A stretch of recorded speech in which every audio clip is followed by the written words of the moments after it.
Hello everyone, welcome to Kundra classes. Today the topic of discussion is numerical on secondary indexing. इससे पहले मैंने आपको secondary indexing पढ़ाया. Secondary indexing क्या है वो आपको बहुत अच्छे से पता है. पहली बात तो types of indexing क्या है, तीन indexing आपने पढ़ी. तीन इंडेक्सिंग पता है आपको. एक होती है प्राइमरी इंडेक्सिंग, जिसमें प्राइमरी इंडेक्सिंग क्या होती है, जिसमें फाइल हमारी सॉर्टेड होती है, मेन फाइल हमारी सॉर्टेड होती है. क्या दूसरी होती है हमारी क्लस्टर्ड इंडेक्सिंग, जिसमें भी हमारी फाइल क्या होती है, सॉर्टेड होती है. क्लियर? सॉर्टेड होती है इन द सेंस कि सॉर्टेड तो होती है, सॉर्टेड मतलब जैसे रोल नंबर है तो रोल नंबर को हम हमेशा सॉर्ट करके रखते हैं, ठीक है. लेकिन क्लस्टर इंडेक्सिंग में हम लोग क्या करते थे, क्लस्टर हम लोग एज के हिसाब से ले लेते थे ना. 18 साल के कितने लोग हैं, अब 18 साल का एक बंदा तो नहीं होगा, जैसे मेरे पास 25,000 रिकॉर्ड है तो 18 साल के बहुत लोग, 20 साल के बहुत लोग होंगे. That was clustered indexing. फिर तीसरा इंडेक्सिंग मैंने आपको पढ़ाया सेकेंडरी इंडेक्सिंग. सेकेंडरी इंडेक्सिंग क्या सेकेंडरी इंडेक्सिंग तब होती है जब हमारी फाइल अनसॉर्टेड होती है. फाइल हमारी अनसॉर्टेड होती है तो प्राइमरी और क्लस्टर्ड में हमारी फाइल सॉर्टेड होती है, और सेकेंडरी इंडेक्सिंग की जब हम लोग बात करते हैं तो फाइल हमारी अनसॉर्टेड होती है. अच्छा, मेन फाइल, ये मेन फाइल अनसॉर्टेड क्यों होती है भाई? ऐसा हो सकता है मेन फाइल अनसॉर्टेड हो भाई, ऑब्वियस सी बात है. कोई चीज रोल नंबर के हिसाब से सॉर्टेड है. सोचो एक बारी, यहाँ पे 25,000 लोगों का डेटा है, 25,000 स्टूडेंट का डेटा है, तो रोल नंबर के हिसाब से तो ये सॉर्टेड है. लेकिन एक बात बताओ, अगर मैं यहाँ पे फादर नेम भी ले लूं, रोल नंबर, नेम और फादर नेम, तो क्या जरूरी है रोल नंबर 1 जो जिसका नाम ए से शुरू हो रहा है, अव्यान, उसके फादर का नाम भी ए से ही शुरू हो? क्या ये जरूरी है रोल नंबर 2 जिसका नाम अंकित है, उसके फादर का नाम भी ए से शुरू हो रहा हो सकता है अंकित के फादर का नाम हो वीरेंद्र, तो सीधे तो उस समय फादर नेम तो अनसॉर्टेड है ना, फादर नेम में तो कुछ भी उल्टा सीधा आ रहा है कैरेक्टर्स, लेकिन हाँ रोल नंबर तो सॉर्टेड है. तो अगर हमें मेन फाइल उस डेटा के उस कॉलम के आधार पर चाहिए जो चीज नॉन सॉर्टेड है, उस समय हम लोग सेकेंडरी इंडेक्स की बात करते हैं. उस समय हम लोग किसकी बात करते हैं, सेकेंडरी इंडेक्स की. इसका ये मतलब मत समझ लीजिएगा कि file unsorted, no. File unsorted का मतलब है मैं उस कॉलम्स में उस एट्रीब्यूट की बात कर रहा हूं जहां पे वो एट्रीब्यूट के टर्म्स में फाइल अनसॉर्टेड है. फाइल अनसॉर्टेड किस टर्म्स में है? हर टर्म में तो फाइल सॉर्टेड नहीं होगी ना. अगर रोल नंबर के हिसाब से सॉर्टेड है तो इसका मतलब थोड़ी कि फादर नेम के हिसाब से भी सॉर्टेड हो, एज के हिसाब से भी सॉर्टेड हो, लोकेशन के हिसाब से भी सॉर्टेड हो. ये जरूरी थोड़ी है कि जो अंकित नाम का लड़का है वो इलाहाबाद में ही रहता हो. क्लियर? अंकित नाम का लड़का हो तो हो सकता है कि वो जहानाबाद में रहता हूं, जेड से शुरू, पहला नाम जेड से शुरू हो रहा है. दूसरा बच्चा बॉम्बे में रहता हूं, और तीसरा बच्चा लखनऊ में रहता हूं, ठीक है, और जो लास्ट वाला बच्चा है वो इलाहाबाद में रहता है. तो ओवरऑल आपको सिनेरियो समझ में आ रहा है कि मैं क्या समझाने की कोशिश कर रहा हूं. क्लियर? तो वो सारी चीजें मैंने आपको समझाई. उसके बाद मैंने आपको बताया कि सेकेंडरी इंडेक्सिंग हम लोग क्यों करते हैं. सेकेंडरी इंडेक्सिंग करते ही क्यों है? एक्सेस को फास्ट करने के लिए. प्राइमरी इंडेक्सिंग में तो हम लोग क्या करते थे, सर्च की जो हमारा इंडेक्स फाइल क्या होगी, इंडेक्स फाइल वही होती है जिसमें दो कॉलम होते हैं, एक होता है सर्च एट्रीब्यूट, एंकर एट्रीब्यूट, एक होता है ब्लॉक पॉइंटर. तो जब सर्च की हमारी मेन फाइल की प्राइमरी की है तो हमारा प्राइमरी इंडेक्सिंग है. जब सर्च की हमारी मेन फाइल की प्राइमरी की नहीं है, कोई और की है, ठीक है, या कोई नॉन की एट्रीब्यूट है जो सॉर्टेड नहीं है, तो हमारा सेकेंडरी इंडेक्सिंग हो जाएगा. और उस समय हम लोग एक और इंडेक्स लगाते हैं, वो मैं आपको समझा चुका हूं. क्लियर? अच्छा, अब आती है बात कि सेकेंडरी इंडेक्सिंग में डेंस इंडेक्सिंग यूज होती है. ये आपको मैंने बताया, जब क्योंकि सेकेंडरी इंडेक्सिंग में डेंस इंडेक्सिंग इसलिए यूज होती है क्योंकि फाइल हमारी सॉर्टेड नहीं है, तो हर रिकॉर्ड को, हर मेन फाइल के हर रिकॉर्ड को हमें इंडेक्स फाइल में जगह देनी पड़ती है. इस वजह से हमारा जो इंडेक्सिंग है वो डेंस इंडेक्सिंग हो गई. अच्छा, बहुत सारी चीजें समझ में आती हैं, सब आपको समझ में आ रहा है? हाँ यार, सब बिल्कुल सही सर, आप सही बता रहे हैं. यार फिर प्राइमरी इंडेक्सिंग का कोई फायदा है क्या? प्राइमरी इंडेक्सिंग का बिल्कुल फायदा है, बिल्कुल 100% फायदा है सर. प्राइमरी इंडेक्सिंग का बहुत बड़ा फायदा है. वो फायदे के लिए तो आज मैं आपको न्यूमेरिकल करा रहा हूं ताकि आपको समझ में आए कि देखो सेकेंडरी इंडेक्सिंग नहीं थी तब क्या था, और सेकेंडरी इंडेक्सिंग है तब क्या फायदा. जैसे मैंने प्राइमरी इंडेक्सिंग का न्यूमेरिकल कराया, उसमें ये बताया कि एक बार फाइल पे हम लोग क्या करें, सर्च करें जब इंडेक्सिंग नहीं लगी, और एक बार फाइल में सर्च करें जब उसमें प्राइमरी इंडेक्सिंग लगी है. इसी तरीके से आज सेकेंडरी इंडेक्सिंग की बात करेंगे. एक बार फाइल में हम तब सर्च करेंगे जब इंडेक्सिंग नहीं हुई, और एक बार फाइल में तब सर्च करेंगे जब इंडेक्सिंग हुई है. कौन सी? Secondary indexing. चलो स्टार्ट करते हैं क्वेश्चन को. अब देखो, हमें ब्लॉक साइज देखो, सबसे पहले टेबल देखो. हमारे पास एक मेन फाइल है जिसमें 25,000 रिकॉर्ड है, और एक रिकॉर्ड का साइज कितना है, एक रिकॉर्ड को एंटर करने में जो साइज लग रहा है वो 100 बाइट मान लिया. क्लियर? अच्छा, इंडेक्स फाइल में हमारे दो ही कॉलम होते हैं, और यहां पे एक रिकॉर्ड को स्टोर करने का जो हमारा साइज लग रहा है वो 20 बाइट लग रहा है. क्लियर? अच्छा, अब आती है बात कि ब्लॉक. अब हम लोग क्या करते हैं, मैंने जैसे आपको बताया था कि एक पेज, एक किताब के अंदर मैंने कल दिखाया था 28,000 लाइनें होती हैं। क्या 28,000 लाइन एक ही पेज में होती है? नहीं, 28,000 लाइनों को हम लोग डिफरेंट डिफरेंट पेज में बांट देते हैं। इसी तरीके से ये 25,000 लाइन क्या सिर्फ एक ही फॉर्मेट में हो गया? नहीं, इसको हम लोग डिफरेंट डिफरेंट ब्लॉक्स में बांट लेंगे। तो वो ब्लॉक्स कितने बनेंगे, कितने ब्लॉक्स आएंगे, वो सब टर्म्स निकालने के बाद सर्चिंग मेन फाइल काम है। सर्च में कितना टाइम लग रहा है जब इंडेक्स फाइल है, और सर्च में कितना टाइम लग रहा है जब इंडेक्स फाइल नहीं है। तो let's start with the question. चलो, अच्छा अब हम शुरू करते हैं। दिया है आपको, कह रहा है ब्लॉक साइज दिया है, ये आपको दिया रहेगा block size for main file और इंडेक्स फाइल, दोनों फाइल में ब्लॉक साइज सेम दिया है। कह रहा है 512 बाइट का आपको ब्लॉक साइज देना, चाहे आप मेन फाइल ने, चाहे आप मतलब पेज का साइज उन्होंने सेम दे दिया कि एक किताब है उसमें पेज का साइज इतने बाई इतने का दे दिया। अब आप उसमें डिपेंड करता है आप कितनी लाइनें डालें। क्लियर? चलो ओके। अब आप तो कह रहा है कि भैया आप मेन फाइल लो चाहे इंडेक्स फाइल लो, ब्लॉक का साइज 512 है। चलो अब हम लोग क्वेश्चन को सॉल्व कर रहे हैं। Solving number of block access without index file. अभी मैं मान के चल रहा हूं इस मेन फाइल में इंडेक्स फाइल नहीं है, तो कितना टाइम लगता है सेकेंडरी इंडेक्सिंग में। क्लियर? चलो तो ब्लॉक, सबसे पहले ब्लॉकिंग फैक्टर निकालते हैं। ब्लॉकिंग फैक्टर क्या होता है? मैं आपको फिर बोल रहा हूं, अगर आप मेरी ये वीडियो डायरेक्ट देख रहे हैं तो मैं रिक्वेस्ट करता हूं आप प्राइमरी इंडेक्सिंग का न्यूमेरिकल वाली जरूर देख लीजिए, तो आपको ज्यादा अच्छे से समझ में आएगा। नहीं तो तब भी आप देख लीजिए, कोई बात नहीं। अच्छा, ब्लॉकिंग फैक्टर क्या होता है? ब्लॉकिंग फैक्टर होता है block size upon record size. Blocking factor का मतलब होता है एक पेज में कितनी लाइनें आएंगी, एक पेज में कितनी लाइनें आएंगी, बस। तो एक ब्लॉक में कितने रिकॉर्ड्स आएंगे उसे बोलते हैं ब्लॉकिंग फैक्टर। क्लियर? चलो, तो ब्लॉकिंग फैक्टर क्या होता है? ब्लॉक साइज, तो ब्लॉक साइज आपको दिया है 512 upon record size of main file, और एक मेन फाइल का रिकॉर्ड साइज भी दिया कितना, 100 बाइट। तो एक ब्लॉक है 512 का और एक लाइन है 100 की, तो बताओ कितनी लाइनें आ जाएगी? 512 divided by 100 that is 5.12 line आ जाएगी। तो एक ब्लॉक में 5.12 लाइन आ जाएगी। तो हम 5.12 लाइन नहीं लेंगे, हम सिर्फ 5 लाइन ही लेंगे। 12 जो 0.12 लाइन है उसको छोड़ देंगे, हम उसको नेक्स्ट पेज में इंक्लूड करेंगे। क्यों? क्योंकि हम कोशिश ये करते हैं कि एक पेज में हमारा पूरी जितनी लाइनें आ सकती है उतनी आए, कोई छोटी मोटी थोड़ी बहुत लाइन अगले पेज में आए। तो अभी क्या है, हम तो हमेशा इसका लोअर बाउंड लेंगे। लोअर बाउंड को ऐसे रिप्रेजेंट करते हैं, तो 5.12 का लोअर बाउंड कितना होगा? 5। तो ब्लॉकिंग फैक्टर हमने निकाल लिया, वो कितना आ गया? 5। चलो अब आती बात number of blocks in main file. अब तो मेन फाइल में कितने ब्लॉक्स बनेंगे भाई? एक ब्लॉक में 5 लाइनें, तो 25,000 लाइनों के लिए, जैसे कितने कितने रिकॉर्ड है? 25,000। एक ब्लॉक में 5 रिकॉर्ड आ रहे हैं, तो 25,000 लाइनों के लिए कितने रिकॉर्ड आएंगे भाई? इससे तो number of record in main file कितने हैं? 25,000 upon blocking factor. Blocking factor कितना है? 5। तो 5 अपॉन 25,000 को जब तुम डिवाइड करोगे तो आंसर कितना आएगा?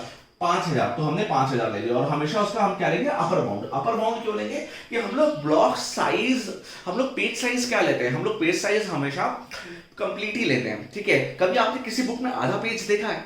ठीक है, तो अगर आपका ये आ रहा होता, मान लो 5,000, अगर आपका ये आंसर आ रहा होता, मान लो 5,000.25, तो हम क्या करते उस समय? उसका 5,000.25 का 5,000 नहीं लेते, बल्कि क्या लेते? 5,001 लेते। क्यों? क्योंकि क्या कभी आपने ऐसा देखा है कि किताब में सारा एक चैप्टर जब खत्म हो रहा है, लास्ट में 4-5 लाइनें बची तो उतना ही पेज है? नहीं, पेज तो पूरा ही होता है ना। इसलिए हम लोग क्या करेंगे भाई, हम पेज तो पूरे ही लेंगे, तो दैट इज तब वो 5,000 आएगा। लेकिन यहाँ पे हम 5,001 आएगा, अभी तो हमारा 5,000 आ रहा है। अच्छा, अब आती है सबसे important part, number of block access required. अब हमने ये देखा कि भाई मेन फाइल में कितने ब्लॉक लगेंगे? 5,000 ब्लॉक लगेंगे, लग गए। अब कितने ब्लॉक एक्सेस रिक्वायर्ड होंगे? अब कितने ब्लॉक एक्सेस रिक्वायर्ड होंगे? अब पहले बताओ इस कौन से इंडेक्सिंग पढ़ रहे हैं? Secondary indexing. Main file sorted होती है, अनसॉर्टेड? अनसॉर्टेड। तो जब कोई फाइल अनसॉर्टेड है तो उसमें लीनियर सर्च लगता है या बाइनरी सर्च? 100% linear search. कोई चीज सॉर्टेड है तभी आप बाइनरी सर्च लगा सकते हो, जब सॉर्टेड नहीं तो लीनियर सर्च। लीनियर सर्च की कॉम्प्लेक्सिटी कितनी होती है? ऑर्डर ऑफ n, और ऑर्डर ऑफ n यहां हमारा कितना है? 5,000। तो हमें 5,000, अगर फाइल में इंडेक्स नहीं है तो 5,000 जितने ब्लॉक है उतना टाइम लग सकता है किसी भी वैल्यू को सर्च करने में। कि ये भाई साहब, मान लो अगर मुझे सर्च करना है कि नागेंद्र प्रताप जो किसी के फादर है वो कहां पे है, तो अब नागेंद्र प्रताप जी कहां मिलेंगे? क्योंकि कोई इनकी ऑर्डरिंग तो है नहीं। अब वो कहां मिलेंगे मुझे पता नहीं, हो सकता है पहले मिल जाए, हो सकता है बीच में कहीं मिल जाए, हो सकता है लास्ट में मिल जाए। तो ऐसी सर्च को क्या बोलते हैं? Linear search. और लीनियर सर्च की कॉम्प्लेक्सिटी कितनी होती है? Order of n। तो 5,000 टाइम लगेगा। कब? जब हमारी फाइल अनसॉर्टेड है और इंडेक्सिंग नहीं हुई। क्लियर? अब चलो इंडेक्सिंग करते हैं। तो अब मैंने कहा यार बहुत टाइम लग रहा है, इंडेक्सिंग कर देते हैं। और एक बात तो आपको पता ही है, इंडेक्स फाइल हमेशा सॉर्टेड होती है, फिर फायदा ही क्या? अगर इंडेक्स फाइल भी अनसॉर्टेड है तो उसका फायदा ही क्या फिर इंडेक्स फाइल बनाने से? इसलिए हमने क्या किया, एक इंडेक्स फाइल बनाई। ठीक है, इंडेक्स फाइल में अब देखते हैं कितने रिकॉर्ड आते हैं, कितने ब्लॉक्स आते हैं, क्या आता है। चलो लेट्स स्टार्ट। अच्छा, अब मुझे एक बात बताओ, इंडेक्स फाइल में कितने रिकॉर्ड आएंगे? जब हमारी फाइल अनसॉर्टेड है तो इंडेक्स फाइल में उतने ही रिकॉर्ड आएंगे जितने हमारे मेन फाइल पे ब्लॉक्स हैं। क्लियर? चलो सॉरी रिकॉर्ड्स हैं। क्लियर? चलो अब देखते हैं तो कितने रिकॉर्ड है हमारे 25,000। तो मेन इंडेक्स फाइल में भी 25,000 रिकॉर्ड आएंगे। क्यों? क्योंकि मुझे तो पता नहीं है ना कि कौन सी वैल्यू कहां पे है। ठीक है भाई, पता होती तो हम एक रिप्रेजेंटेटिव ले लेते, जैसे हमने प्राइमरी इंडेक्सिंग में लिया। यहां तो पता ही नहीं है, इसलिए हर रिकॉर्ड को हमें इंडेक्स फाइल में जगह देनी पड़ेगी। Let's start. चलो, solving number of block access with index file. पहले विदाउट इंडेक्स फाइल सॉल्व किया, अब इंडेक्स फाइल के साथ यूज करते हैं। सबसे पहले फिर वही निकालेंगे ब्लॉकिंग फैक्टर की। भाई इंडेक्स फाइल है ना, तो इंडेक्स फाइल में 2 ही कॉलम है, तो यहाँ पे ऑब्वियस है 20 बाइट का ही डेटा लग रहा है एक रिकॉर्ड को भरने के लिए। तो अब देखते हैं यहाँ पे कितने ब्लॉक्स बन सकते हैं, मतलब एक ब्लॉक में कितनी लाइनें आ सकती हैं। तो ब्लॉकिंग फैक्टर निकालते हैं। तो ब्लॉक साइज तो कॉमन दिया है 512, तो यहाँ 512 लिखते हैं। Upon record size of index file का रिकॉर्ड साइज कितना? 20 बाइट, जबकि यहाँ पे कितना था? 100 बाइट। तो 20 डिवाइड करो तो कितना आ गया? 256, दैट इज 25.6, और इसका लोअर बाउंड लगे तो दैट इज 25। तो एक ब्लॉक में कितनी लाइनें आएंगी? 25 लाइनें आएंगी, जबकि यहाँ पे एक ब्लॉक में सिर्फ 5 लाइनें आ रही थी और यहाँ पे 25 लाइनें आएंगी। ऑब्वियस सी बात है ना, रिकॉर्ड साइज छोटा है तो ऑब्वियस है एक रिकॉर्ड को रखने में यहाँ पे 100 बाइट लग रहा है, यहाँ पे उसी रिकॉर्ड को रखने के लिए हमारा 20 बाइट लग रहा है। ब्लॉक साइज वहां पे भी सेम है, यहां पे भी सेम है, तो ऑब्वियस है जहां कम है तो लाइनें तो हमेशा ज्यादा ही आएंगी। अच्छा, अब निकालते हैं number of blocks for index file. Index file में कितने ब्लॉक्स लगेंगे? ठीक है, तो number of record in index file. तो सबसे इंपॉर्टेंट बात, प्राइमरी इंडेक्सिंग और सेकेंडरी इंडेक्सिंग में यही फर्क है। तो number of record in index file, तो यहाँ पे इंडेक्स फाइल में कितने रिकॉर्ड होंगे? 25,000 रिकॉर्ड होंगे, जबकि अगर ये प्राइमरी इंडेक्सिंग होती तो कितने रिकॉर्ड होते? 5,000। क्यों? क्योंकि प्राइमरी इंडेक्सिंग में हम लोग हर ब्लॉक का सिर्फ एक रिप्रेजेंटेटिव लेते, तो कितने ब्लॉक है? 5,000, तो सिर्फ 5,000 ही आता। लेकिन क्योंकि ये सेकेंडरी इंडेक्सिंग है, हमारा सॉर्टेड नहीं है, तो हर रिकॉर्ड को हमें लेना पड़ेगा। तो जब हम हर रिकॉर्ड को लेंगे तो number of record in index file भी कितना हो जाएगा? 25,000, और ब्लॉकिंग फैक्टर अभी हमने निकाला 25, तो 25 अपॉन 25 तो कितना हो गया? 1000 आ गया। क्लियर? अब आता है बात number of block access required. यहां पे भी हमने निकाला था number of block access required. तो जब हमने यहां पे number of block access required निकाला था मेन फाइल में, तो हमने ये जानना था कि भाई मेन फाइल अनसॉर्टेड है, तो अनसॉर्टेड है तो लीनियर सर्च लगेगा। लेकिन जब हम यहां पे number of block access required लगा रहे हैं, तो वहां पे log 2n क्यों लगा रहे हैं? क्योंकि log 2n कॉम्प्लेक्सिटी है बाइनरी सर्च की, और ऑब्वियस सी बात है हमारी इंडेक्स फाइल सॉर्टेड है, और इंडेक्स फाइल जब सॉर्टेड है तो उसमें बाइनरी सर्च ही लगाएंगे ना, लीनियर सर्च थोड़ी लगाएंगे, तो बाइनरी सर्च लगाएंगे। +1 क्यों? मैं बार बार बता चुका हूं, इससे पहले आप मेरी वीडियो अगर देखी तो आपको समझ में आ गया होगा, अगर नहीं देखी तो आप एक बात बताओ, इंडेक्स को जब आप सर्च करते हो, जब आप किताब के पीछे इंडेक्स को सर्च करते हो, तो सबसे पहले आप इंडेक्स को ढूंढते हो कि मान लो आपको फंक्शनल डिपेंडेंसी सर्च करना है, तो सबसे पहले आप F पे गए, फंक्शनल डिपेंड, तो पहला तो टाइम फंक्शनल डिपेंडेंसी को सर्च करने में लग गया इंडेक्स फाइल में, तो दैट इज log n, क्योंकि इंडेक्स फाइल सॉर्टेड है, log n हो गया। प्लस वहां पे फंक्शनल डिपेंडेंसी के आगे लिखा है कि 456 पेज पे, तो अब वहां से एक सर्च और करनी पड़ेगी 456, तो log 2n + 1। क्लियर हो गया? चलो, तो log 2n + 1, अब log 2n की वैल्यू कितनी है? यहाँ पे अभी हम निकाली 1000, तो log 2000।